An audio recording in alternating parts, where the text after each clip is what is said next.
mbokk yi on s'est beaucoup battu pour un projet. Ce projet boobu mooy sauver le Sénégal. Ce projet boobu mooy sauver le Sénégal. Macky Sall réplique une sommation interpellative adressée à Sanu Dione. ci bopp réewum Sénégal président Macky Sall day moom mel na ne fasatul yéene bàyyi rek ñin ñi toog fii di yàq ab deram comme na mu waxoon ne kon dana ki jël ay dogal loolu day moo tax bu ñu sukkandikoo ci kaw see xabaar gii di Source A daal dinay kon jébbal benn sommation interpellative ki nga xam ne kon moo di honorable ki woon bokk honorable ancien honorable député bii di Sanu Dione mbirum 1000 milliards yi moo ko waral xam ngeen ne limaa ne jëriñ Ousmane Sonko moo évoqué woon mbir mi waaye nag joxewutoon benn tur moom Sanu Dione mii nag bu nu sukkandikoo ci kaw see xabaar gii di Source A daal di kon wax ne kookee président Macky Sall la loolu nag tax na président Macky Sall kon daal di jël dogal topp ko ci yoon parce que yéenee nag yónnee ab sommation interpellative jaarale ko kon ci ñi nga xam ne ñoo di ay avocat wam la mu ca bëgg nag mooy mu indi ay explication yu leer ci tuuma yi nga xam ne kon teg na ko ci ndoddam ba tey bu ñu sukkandikoo ci gën ko say xibaar muy leese ko ñuy wax ne nag notification document boobu nag moo nekk gun lu jëlagun jafe-jafe ndax ICRC mi nga xam ne moom la ñu chargé ngir mu jël dossier bi daal di koy jébbal localisé ko daal xam fa mu nekk jafe na ko moom nag bu ñu sukkandikoo ba tey ci kër say xabaar gii di Sénégal ñoom ñoo fësal article bi naam wax nañ ne Source A ak Les Échos ñoo ko bind wax na daal kon jéem nañu ko woo téléphone ngir jot ko waaye sottiwul silence rajo la ñu wax ne kon moom daal di def waaye daal kon lu ko Sanu Dione waxal nee ñu loolu la fas yéene topp ci yoon mooy 1000 milliards yi mu tudd autorom direct ne ki Ousmane Sonko di waxal moom la. Cybersécurité Khalifa rappeur placé en garde à vue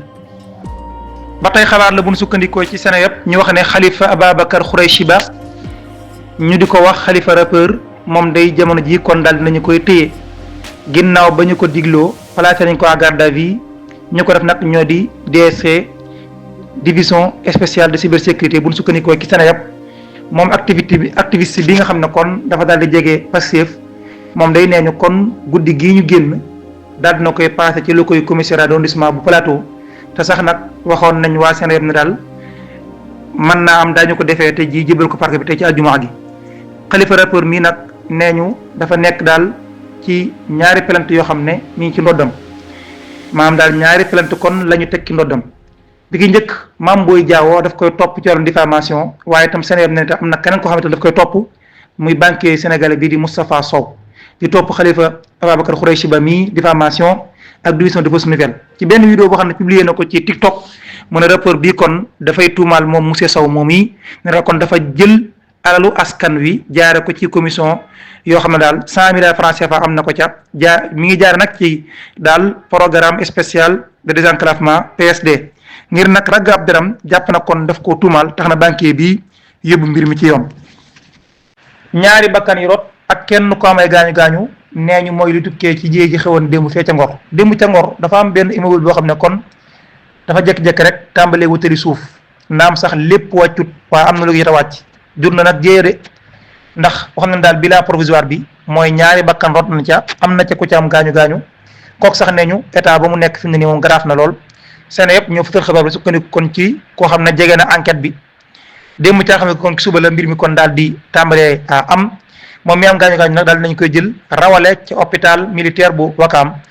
moom yi am gaañu kon nee ñu citoyen bu France la nekk origine sénégalais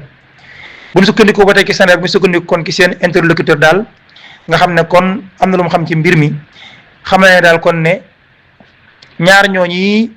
ñàkk seen bakkan seeni néew ñu ngi ko fekk ci suufu décombre yi maanaam daal ci suufu fi daan yi kon feen daal di fekk kenn ki ressortissant la benn réewu arab kenn ki di ab sénégalais boo xam ne kon ma nga doon dund ca France ndeysaan enquêteurs yu brigade de proximité yu Ngor nag nee ñu fi mu ne nii daal taxaw nañu temm ngir gëstu xam ca dëgg-dëgg jigéen ji am fan la jóge ak lan moo ko waral. Babacar Mboup alerte sur la présence d'un militant LGBT au Sénégal et interpelle les autorités. Khalifa Babacar Mboup nekkoon ci jamono coordinateur bu collectif ànd sàmm jikko yi daal dinay réagir di bàyyiloo xel ci réew mi kok gan la gu fi bëgg a ñëw goo xam ne daal jàpp na ne waru fee ñëw te waruñu ko nag seetaan mu di fi ñëw kok daal militant LGBT la ca bitim réew la dëkk nag waaye daa wax ne kon day ñëw fii ci réewum Sénégal ca Dakar war fee am fukki fan ci réew mi te nag loolu daf ko kon xamle publiquement ci benn programme boo xam ne kon xamle na ko ci réseaux sociaux yi ci déclaration boo xam ne def na ko nag moom Khalifa Ababacar Mboup kon di wax nag kilifa yi réew mi daal di sax nag jàpp ne daal ñoom lu xew ñoom am nañ ci responsabilité ñoom nekk fii ci réew mi ndax luy ndey ba léegi criminalisation bi ñu doon wax ci wàllu homosexualité ba léegi kon defuñu ko ci législative bii fi nekk jamono ji nee na nag maa ngi interpellé kilifa gi réew mi président Bassirou Diomaye Diakhar Faye ak ilimaani jëriñ Ousmane Sonko ak ministre Samba Tine ci teewaayu waajoo ji fii ci réewum Sénégal ndax kat programme la am loo moo xam ne moo ko fi war a indi waaye daal ma ngay xam le am na ci loo xam ne moom ñun duñu ko nangu benn mu fi am loolu kon daal di xam ne te itam nee na daal dana jël bépp responsabilité dañu bàyyi waa ji daal ak yooyu mu jikkoo di ñëw fii ci réewum Sénégal te xamuñ lu ko fi andi ba tey buñ sukkandikoo ci moom Babacar Mboup lii yëpp bu fekkoonte ne criminalisé woon nañu wàllum homosexualité ci réew mi kon lii duuti fi amati mi ngi fàttali 2 propositions yoo xam ne def nañ ko ci wàllum criminalisé wàllum borom ñaari tur yi bopp 2024 honorable député Amy Ndiaye ñii bi defoon na ko le 27 mai waaye itam Abdou Mbacke Bara Dolly def na ko le 24 juin moo tax daal ba léegi kon mbir yooyu kon lijjanteeguñ ko benn yoon dafa jàpp ne daal kooku yi di fi bëgg a ñëw bu ñu fexe woon ba criminaliser mbirum borom ñaari tur yi ci réew mi kon xalaat bu sax teg tànkam ci réew mi ndax loolu dañ ko fi aaye te ku ci fës la mu leer ci moom lool. moom Babacar Mboup nag nee na bu ñu sukkandikoo ci article 60 alinéa 5 ci règlement intérieur bu assemblée nationale jàpp na ne kon ñoom parlementaires yi wala boog parlement bi assemblée bi dafa war a kon traité proposition yooyu obligation la ci moom. moo wax na kon proposition de loi yooyu kon dañ ko war daal di kon saytu assemblée nationale ko war na ko daal di saytu ci session bi nga xam ne jamono ji ci la ñu nekk wala boog au plus tard session ordinaire bi nga xam ne moo ciy topp wala boog session extraordinaire boo xam itam da nga daal di am ngir ñu daal di kon saytu li nga xam ne moo di mbirum borom ñaari tur yi ak bëgg gi ñu ko bëgg a criminaliser ci réew mi. ci ab appel boo xam ne def na ko nag ba tey Babacar Mboup mi ngi woo mbooloom sénégalais yi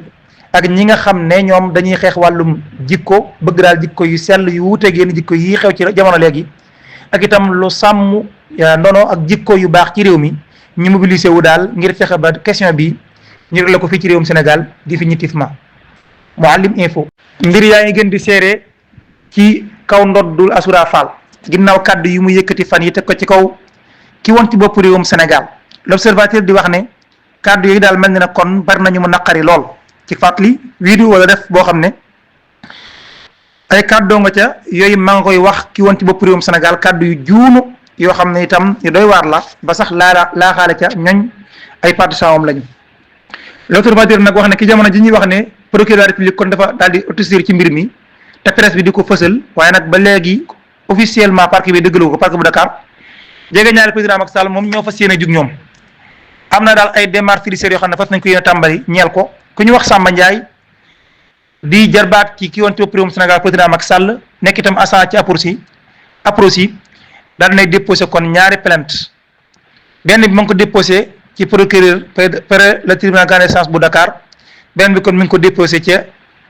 division de la cybersécurité an itam beneen 3e plainte boo xam itam mi ngi waaj boo xam ne yàggutu daañu ko def maître Oumar Youm la waa APR mandaté ngir nag ko mu daal di porter plainte ki nga xam ne moo di Assoura Fall nga xam ne jamono ji daal nañu ba léegi police ñu ngi koy wër l'observateur sax wax na ni ñi nga xam ne kon ñoo di service de sécurité kon dañu leen di kon saisir ngir nag ñu mën a fexe daal di ba localiser influenceur bii nga xam ne daal fi mu ne nii xam fa mu nekk daal day mel ne yombagul ci jamono ji Mouhalim Info